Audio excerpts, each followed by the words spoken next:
ท่านจะได้รับชมเสียงอันไพเราะนะคะเสียงก้องกังวาน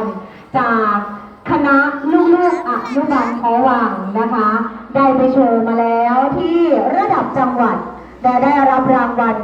เหรียญทองชนะเลิศจากสำนักงานเขตพื้นที่การศึกษาประถมศึกษายโสธรนะคะในช่วงของวันที่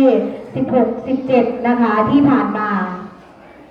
กิจกรรมนี้นะคะได้รับการฝึกซ้อมเป็นอย่างดีนะคะจากทางคณะ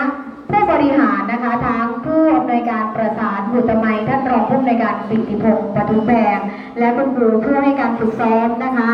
ท่านคุณครูอนุชาปัญจมาศนะคะวันนี้ท่านก็มาเป็นผู้ควบคุมวงนะคะผู้ควบคุมวงในการขับร้องในช่วงเช้านี้หวังว่าเสียงที่ท่านจะได้ยินณต่อจากนี้ไปจะทำให้ทุกท่านได้สัมผัสกับความยิ่งใหญ่และทำให้คนแขนแต่น้ำขาดทีมงานพร้อม